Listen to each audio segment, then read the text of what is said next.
샬롬 여러분, 그간 평안하셨습니까? 평안하셨죠?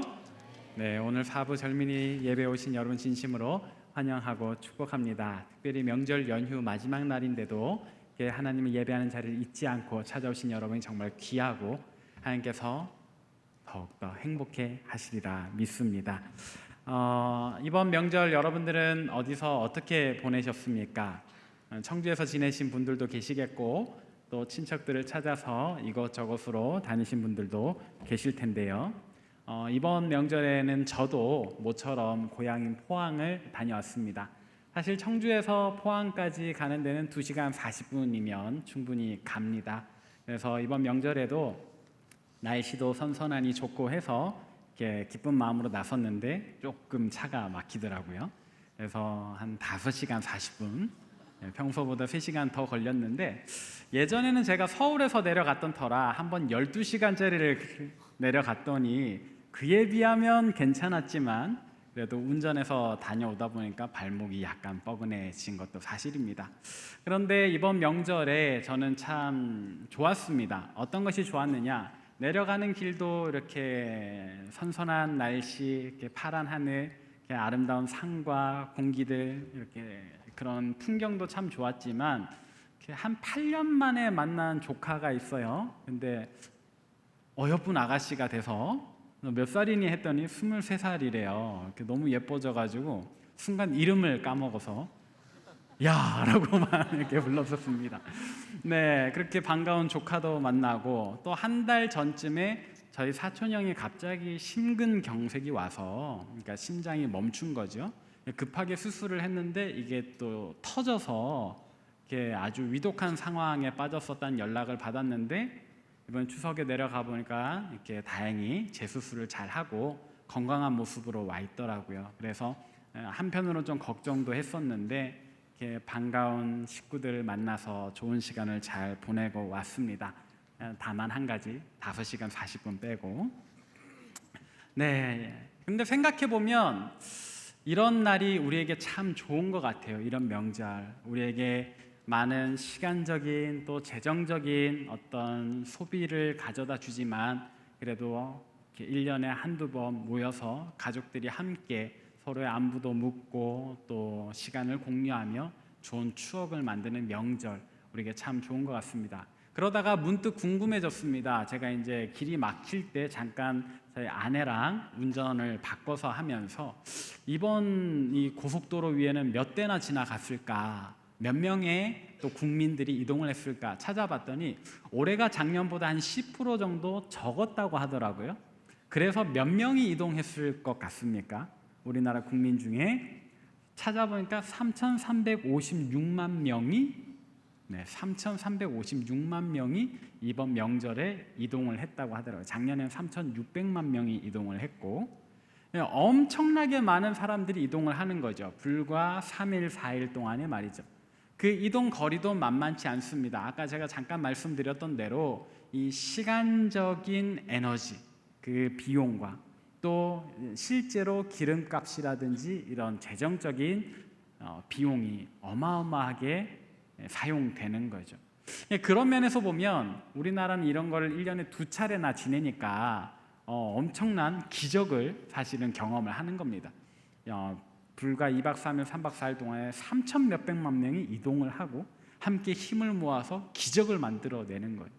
저는 참 우리나라 대단하다라는 생각을 잠깐 했는데, 근데 우리나라보다 조금 더 대단한 민족이 있더라고요. 그건 바로 유대인들입니다.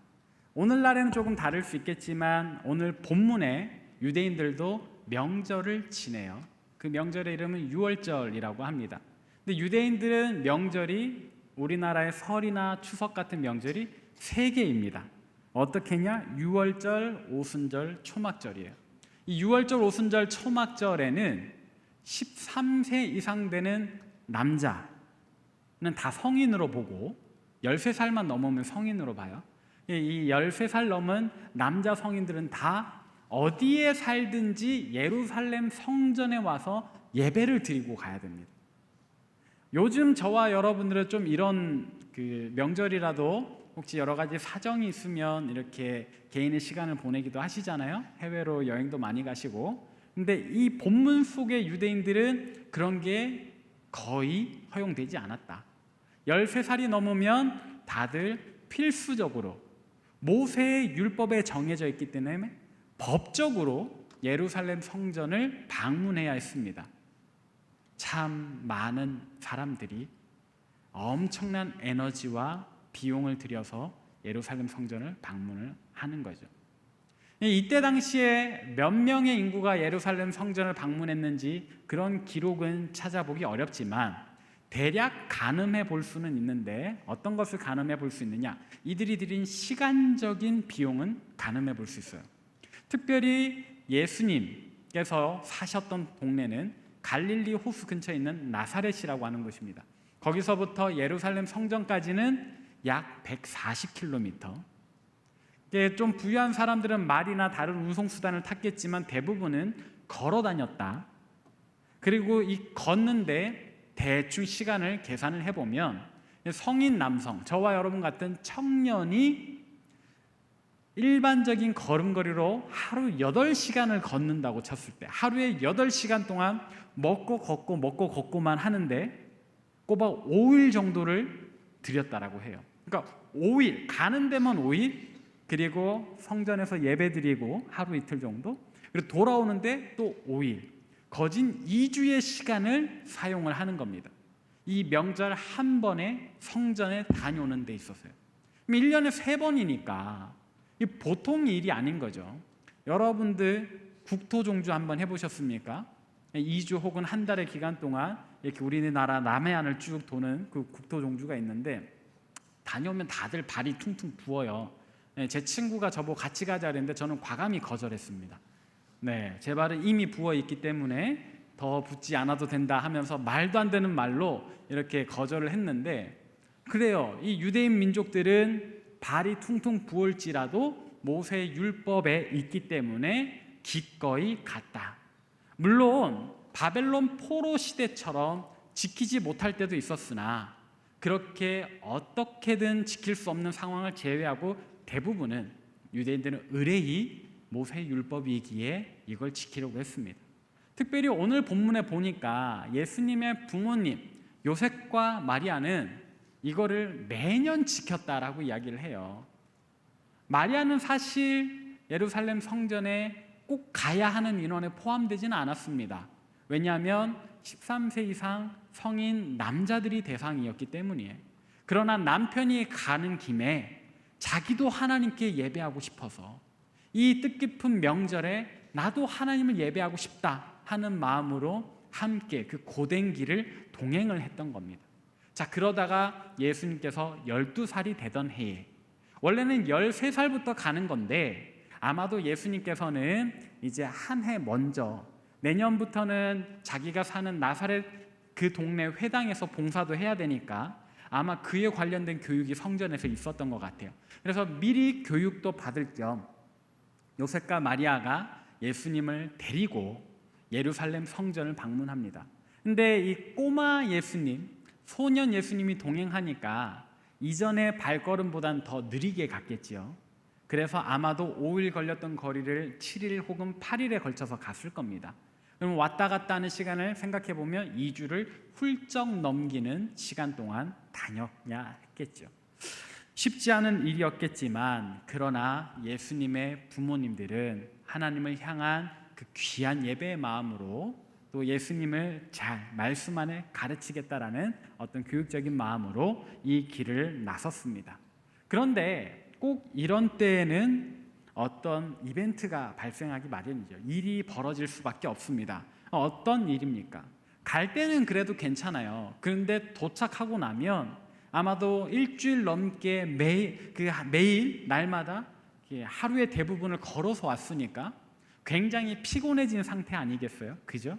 하나님께 예배드리는 이 예루살렘 성전에서의 볼일을 다 본 다음에 이제 돌아갈 무렵에서는 어떤 마음이었을까요? 자, 이제 할 일 다 했다. 빨리 가자. 어서 가자. 서두르지 않겠어요? 혹은 몸이 많이 지쳐 있다 보니까 소지품 중에 한두 가지 빠뜨리지 않겠어요? 그래서 예수님의 부모님도 무언가를 빠뜨리고 말았습니다. 집에 가는 길에 챙겨가지 않았어요. 무엇을 두고 갔던 걸까요? 뭘 빠뜨렸던 것일까요? 그 내용이 오늘 본문 41절부터 45절까지 있는데 함께 읽어보겠습니다. 시작. 그의 부모가 해마다 6월절이 되면 예루살렘으로 가더니 예수께서 12살 되었을 때에 그들이 이 절기의 관례를 따라 올라갔다가 그날들을 마치고 돌아갈 때에 아이 예수는 예루살렘에 머무셨더라. 그 부모는 이를 알지 못하고 동행 중에 있는 줄로 생각하고 하룻길을 간 후 친족과 아는 자 중에서 찾되 만나지 못하매 찾으면서 예루살렘에 돌아갔더니. 아멘. 어떤 일이 있었습니까? 예수님의 부모님이 너무 피곤하고 바쁘게 길을 재촉하다가 그만 무엇을 두고 가버렸습니까? 자기 아이를 두고 가버렸습니다. 예수님을 두고 간 거예요. 우리가 예수님 그러니까 너무 지금 거룩하게 들리는데 그냥 쉽게 자녀를 잃어버린 겁니다. 아니, 얼마나 바빴으면 이 자녀인 예수님을 두고 갈까? 사실 생각해보면 예루살렘 성은 그렇게 크지 않아요. 그렇게 크지 않은데 유대 땅 전역에서 온 국민, 특별히 남성들이 막 몰려오다 보니까 굉장히 북적북적했을 겁니다. 그리고 한편 생각해보면 나사렛에서 온 일행이 예수님의 가족만 있는 것도 아니었어요. 예수님의 친척들 혹은 동네 옆집 아저씨, 그런 분들이 같이 왔다가 이제 같이 돌아가는 길이란 말이죠. 그래서 예수님의 부모인 요셉과 마리아도 아마 예수님한테 예수야, 부모님도 예수님께 님자는 안 붙였겠죠? 네, 죄송합니다만 생략을 좀 하겠습니다. 예수야, 저 아저씨 잘 따라다니고 있어? 알았지? 하고 잠깐 짐 챙겼다가 그만 출발을 하게 됐던 것 같아요. 처음에 출발할 때 예수님의 부모님의 마음은 어땠을까요? 아마 옆집 아저씨, 톰 아저씨라고 할까요? 톰 아저씨랑 잘 가고 있겠지라고 생각을 했을 겁니다. 근데 좀 가다가 톰 아저씨를 만났는데 없는 거예요. 아저씨, 우리 애 못 보셨어요? 몰라요 라고 하는 거죠. 삼촌하고 같이 가던 거 아니에요? 그럼 삼촌이 어딨지? 또 막 찾아다닌 겁니다. 그때는 핸드폰이 없으니까 그냥 찾아다녀야 돼요. 그렇게 하루길을 갔다. 하루길, 말이 하루길이지 하루 꼬박 갔다라는 거예요. 하루 꼬박 가면서 예수님의 부모의 마음은 어땠겠냐 이 말입니다. 처음에는 누군가 옆에 잘 붙어 있겠지, 우리의 예수가 좀 똑똑하잖아? 라면서 갔을 겁니다. 근데 아는 사람을 한 사람 두 사람 만나는데 누구와도 같이 있지 않을 때 그 마음의 불안은 점점 커져 갔겠지요. 그러다가 끝끝내 우리 동네에서 왔던 같이 왔고 이제 같이 돌아가는 사람을 다 찾아다녔는데도 예수님이 없다라는 것을 깨달았을 때 그 부모의 마음은 어땠겠습니까? 와르르 무너졌겠지요. 황급히 돌아가기 시작합니다. 예수의 부모들이 이제 예수님을 찾기 시작하는데 왜 더 빨리 가지 않고 돌아갔느냐? 예수님께서 성전에 있을 줄 알고 갔는가? 그건 아니에요. 아마도 예수님께서 굉장히 길을 재촉을 했는데 우리보다 빨리 가지는 않았을 거다. 그렇다면 우리 뒤에 누군가한테 있겠지 하면서 거슬러 찾아가는 겁니다. 그걸 어떻게 알 수 있느냐? 우리가 읽었던 말씀에 보니까, 오늘 본문에 보니까 하룻길을 와서 이 하룻길을 돌아가는데 3일이 걸렸다고 해요. 이 3일이 걸렸다는 말은 그 자기 뒤로 오는 사람들 거슬러 가면서 한 사람 한 사람 다 찾아봤다라고 생각해야 되는 거예요. 혹 키가 비슷한 아이를 보고 저기 우리 애다, 우리 애 예수다 하면서 찾아가서 보니까 다른 애인 거예요. 저기 아까 성전에서, 어제 성전에서 우리의 예수랑 얘기했던 것 같은 사람이 있어. 그럼 가서 우리 애 못 보셨나요? 키는 요만한 애고요, 이렇게 생긴 애요, 똘똘하게 생겼거든요. 아저씨 어제 우리 애랑 얘기하지 않으셨어요? 우리 애 못 보셨어요? 하면서 막 찾아다녔던 거죠. 그래도 찾지 못해 결국 예루살렘까지 돌아가게 되는 겁니다. 이 이야기를 들으시면서 여러분들은 무슨 생각을 하고 계십니까? 아무리 바빠도 그렇지 어떻게 애를 잃어버릴 수 있나? 또 그 애가 어떤 애인가? 예수님이신데 아무리 정신이 없고 피곤한 지경에 있어도 어떻게 예수님을 잃어버릴 수 있나 하는 마음이 드십니까? 그렇다면 우리 이야기를 한번 해봅시다. 사랑하는 여러분, 사랑하는 여러분, 우리는 누구입니까? 그리스도인입니다. 그리스도인은 어떤 사람들입니까? 바로 예수님을 생명의 구주로 모시면서 예수님을 이 세상의 그 무엇과도 바꿀 수 없는 최고의 보물로 여기는 그런 존재들 아닙니까? 그렇다면 우리의 영적인 상태를 돌아볼 때 저와 여러분은 예수님을 잘 붙잡고 있습니까? 우리의 영혼은 그분과 잘 함께 있습니까? 아니면 우리가 보기에도 어느새 예수님을 잃어버렸습니까? 우리도 바쁘다 보면, 우리도 이 세상을 살면서 이런저런 일에 치이고 그래서 상처받고 또 지치다 보면 우리도 예수님을 잃어버리진 않습니까? 우리도 얼마든지 예수님을 잃어버릴 수 있습니다. 예수님을 잃어버리기란 생각보다 쉽습니다. 예수님을 너무나도 쉽게 잃어버리는 우리입니다. 그러나 예수님을 잃어버렸네, 어쩌나, 아이고 하면서 발만 동동 구르고 있어서는 안 되겠죠. 예수님의 부모는, 요셉과 마리아는 내 일행 중에 누구도 예수님과 함께 있지 않더라, 우리 아이 예수를 잃어버렸다 하는 걸 깨닫자마자 예수님을 간절히 찾기 시작했습니다. 이리로 저리로 할 수 있는 최선을 다해서 예수님을 다시 찾기 시작했습니다. 우리도 그래야 하지 않겠습니까? 예수님만이 우리의 유일한 생명이시기에, 그분을 이 땅에 무엇과도 바꿀 수 없는 보물로 여기는 그리스도인이기에, 우리는 만약 우리의 영혼이 어느새 예수님을 잃어버린 상태에 빠져 있다면 예수님의 부모와 같이, 오늘 본문에 나오는 예수의 부모와 같이 우리도 예수님을 찾아다녀야 되겠습니다. 여러분 혹시 핸드폰이나 지갑을 잃어버리신 적 있습니까? 저는 어떨 것 같습니까? 저를 아시는 여러분들은 저의 섬세함과 꼼꼼함에 늘 혀를 내두르곤 하시더라고요. 참 치밀하시다, 바늘구멍 하나 빠져나갈 틈이 없다 라고 하시지만 저는 생각보다 핸드폰을 잘 잃어버립니다. 그래서 늘 저희 아내한테 묻습니다. 여보, 내 핸드폰 어딨어? 그럴 때마다 저희 아내가 굉장히 답답해합니다. 핸드폰을 늘 끼고 사는 사람이 또 제일 잘 잃어버리니까요. 그러면 저는 핸드폰을 찾기 위한 여러 가지 수단을 마련합니다. 제 폰은 안드로이드 OS이기 때문에 이렇게 구글의 도움을 많이 받을 수 있는데, 구글에 핸드폰 찾기라고 검색을 하면 제 핸드폰 위치가 뜹니다. 여러분 혹시 알고 계셨나요? 네, 저는 그 기능을 잘 이용을 하는데, 저는 핸드폰 잃어버리면 그렇게 막 애가 타요. 조마조마해요. 여러분들은 어떠세요? 혹은 여러분 지갑은요? 만약에 도서관에 가셨는데 학생증을 잃어버리신다면요, 사실 우리에게 핸드폰, 지갑 이런 부분들은 너무나도 귀하죠. 그래서 엄청 찾아다니시지 않으십니까? 제 주변에 어떤 청년도 그러더라고요. 딱 같이 식사를 하러 갔는데 오늘은 자기가 내겠대요. 늘 제가 사는데 고맙다 하면서 그래 네가 대접해라 했는데 그 청년이 이렇게 막 한참 찾는 겁니다. 왜 그래? 그랬더니 지갑이 없어졌대요. 하면서 그날도 제가 결국 계산을 하는데, 근데 제가 계산을 하는 거는 문제가 안 되죠. 이 청년이 이제 지갑을 잃어버린 게 문제니까 같이 지갑을 찾으러 다닙니다. 근데 이 청년이 막 고민을 하는 거예요. 아까 내가 누굴 만났는데 그때까지는 분명히 있었는데, 목사님 만나러 오면서 택시를 탔는데 그때 내가 핸드폰으로 결제를 했는데 지갑을 내가 어디서 빼먹었나? 막 찾기 시작하죠. 굉장히 불안해하죠. 근데 여러분, 이건 여러분들의 모습이기도 할 텐데 이제 한번 대조해 봅시다.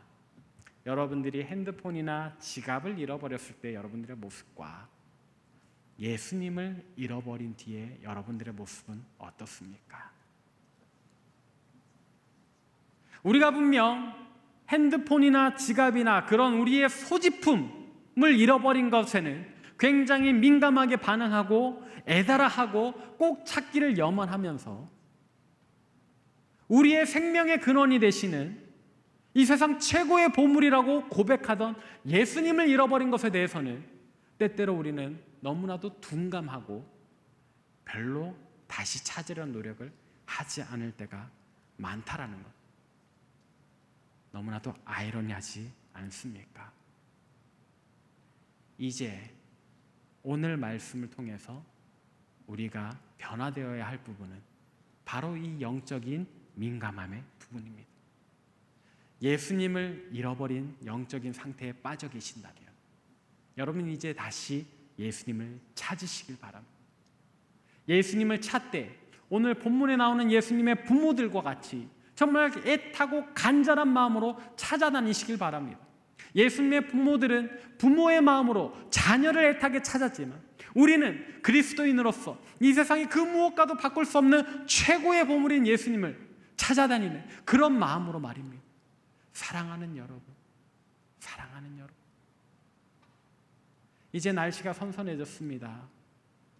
기도하기에 좋은 때가 되었습니다. 말씀 읽기에 너무나도 좋은 때가 되었습니다. 여러분 예수님 찾는 일에 시작하지 않으시겠습니까?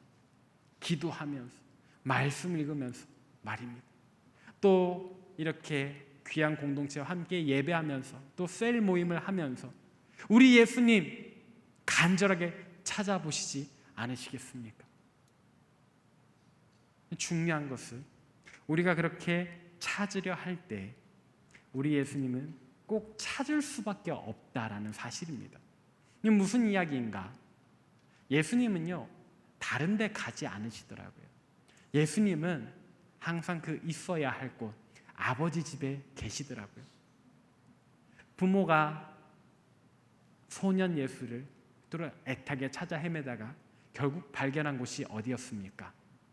성전이었습니다. 성전에서 예수님 보자마자 어머니 마리아가 화가 나서 막 쫓아갑니다. 본문에는 굉장히 고풍스럽게 표현되어 있지만 사실은 저놈 새끼 하면서 설교니까 저놈의 녀석 하면서 막 성내면서 달려가지 않았을까요? 그리고는 이야기를 합니다. 너 왜 여기 있어? 라고 말이죠. 고풍스럽게 표현된 본문을 우리 같이 한번 읽어 보아야 하는데 그 부분 넘어가고 예수님의 대답 보도록 하겠습니다. 예수님 막 화를 내는 어머니께 예수님 뭐라고 대답했나? 우리 49절 함께 읽겠습니다. 시작. 예수께서 이르시되 어찌하여 나를 찾으셨나이까? 내가 내 아버지 집에 있어야 될 줄을 알지 못하셨나이까 하니. 아멘. 너 왜 여기 있니? 왜 갈 때 다 갈 때 넌 안 왔니? 하는 어머니께 예수님 이야기를 왜 저를 찾으셨습니까? 제가 아버지 집에 있어야 할 줄 알지 못하셨습니까? 번역이 조금 거친데요. 제가 아버지 집에 있는 줄을 이라고 번역을 하면 좀 더 부드러울 겁니다. 제가 당연히 아버지 집에 있는 줄을 당신들은 모르셨습니까? 라고 오히려 반문하는 예수님. 우리에게도 마찬가지입니다. 여러분 예수님 다시 찾는 거 어렵지 않더라고요. 예수님 어디 계신지 이미 아니까 우리 주님께서는 이곳에 우리가 하나님 아버지 집에 모여서 예배하는 바로 이곳에 계십니다. 그러니 어디 멀리 가서 방황하지 않으셔도 돼요. 여러분들이 찾고자 하면 찾을 수밖에 없는 곳에 계십니다. 그래서 우리 주님 말씀하시잖아요. 누구든지 구하라 그리하면 주실 것이요 찾으라 그리하면 찾아낼 것이요. 아멘. 우리가 예수님을 찾으면 예수님 기꺼이 우리를 만나 주신다 약속하시니 여러분 우리가 예수님을 찾지 않을 이유가 어디 있겠습니까? 그리고 우리가 그렇게 예수님을 찾아갔을 때 예수님 우리를 어떻게 대하실런가? 부모님께 아유 저 내다 버리고 그냥 빨리 가시더라고요. 예 남남합시다 하면서 매몰차게 거절을 하셨던가? 그렇지 않았어요. 예수님의 태도는 오늘 본 말씀 51절에 있는데 같이 한번 읽어봅시다. 시작. 예수께서 함께 내려가사 나사렛에 이르러 순종하여 받드시더라. 그 어머니는 이 모든 말을 마음에 두니라. 아멘. 예수님께서 어떻게 하셨다고요? 함께 내려가셔서 부모님들을 순종하며 받드셨다. 어려운 표현으로 돼 있는데 그냥 조금 쉽게 표현을 하자면 함께 내려가셔서 그 부모를 정말로 사랑하며 모셨다라고 하면 되겠습니다. 예, 부모가 잃어버렸다고 해서 예수님 서운해하지 않으셨고 오히려 다시 찾아온 부모를 위로하며 함께 내려가셔서 더 큰 사랑으로 모셨다라고 이야기를 합니다. 예수님 우리에게도 동일한 태도를 보여주시리라 믿습니다. 우리가 잠깐 세상살이에 지치고 바빠서 우리 욕심에 빠져서 살다가 예수님을 잃어버렸다 해도 오늘 우리가 정신 차리고 다시 예수님을 찾아온다면 예수님 우리를 기꺼이 만나주시고 우리와 다시 동행해 주시면서 우리와 다시 함께 해주시면서 우리를 더 큰 사랑으로 품어주신다라고 오늘 본문은 이야기하고 있습니다. 사랑하는 여러분, 이러니 우리가 예수님을 다시 찾지 않을 이유가 어디 있습니까? 이제 여러분은 마음속으로 대답해 보십시오. 예수님을 다시 찾으시겠습니까? 아직은 좀 더 방황하시겠습니까? 답은 정해져 있죠. 이 시원하고 좋은 가을 날씨에 정말로 말씀 읽고 하나님 앞에 엎드려 기도하고 우리 공동체 안에서 사랑의 교제 나누기 좋은 너무나도 좋은 이때에 우리 함께 다시 예수님을 찾아 나서지 않으시겠습니까? 명절도 끝났고 이제 우리가 다시 일상으로 복귀할 때가 되었습니다. 예, 우리 개인의 시간을 보내던 것을 이제 그만하고 우리의 경건의 훈련을 다시 시작하며 아버지께 참되게 예배하며 그렇게 예수님과 동행하는 저와 여러분 되시길 바랍니다. 우리 이제 이 찬양을 부르시면서 함께 주님을 찾아가는 여행을 시작하십시다. 살아계신 하나님 은혜를 감사드립니다. 오늘도 우리로 주님 앞에 나와 주님을 영화롭게 예배하게 하시니 우리가 그 부르심에 순종하며 이렇게 주님 앞에 나왔습니다. 하나님 이 시간 주신 말씀을 마음에 새기며 우리의 영적인 상태를 진단해 봅니다. 하나님, 우리가 세상에서 바빠 또 세상의 일에 치여 지치고 피곤해하다 보니 어느새 주님마저 잃어버렸습니다. 하나님, 이제 우리의 가난한 메마른 영적인 상태를 깨닫고 다시금 주님을 찾고자 하오니 주님 우리를 만나 주옵소서. 그리고 주님 우리를 만나시는 그 순간에 우리를 어리석다, 잘못했다 탓하지 마시고 그 넓은 사랑의 품으로 우리를 안아주시며 위로해 주시며 우리를 사랑해 주옵소서. 우리가 주님의 사랑을 갈구하나이다. 우리가 주님의 따뜻한 음성을 또 소원하나이다. 하나님, 우리를 주님 곁으로 가까이 이끌어 주시고 참으로 주님 약속하신 그 복된 위로를 우리에게 허락해 주옵소서. 이제 다시금 영적인 일상을 시작하고자 합니다.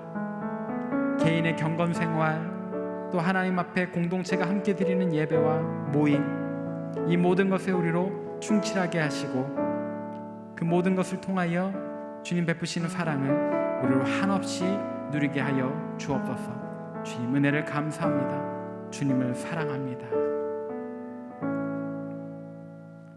여호와는 내게 복을 주시고 너희를 지키시기를 원하며 여호와는 그 얼굴을 내게 비추사 은혜 베푸시기를 원하며 여호와는 그 얼굴을 내게로 향하여 두사 평강 주시기를 원하노라. 아멘.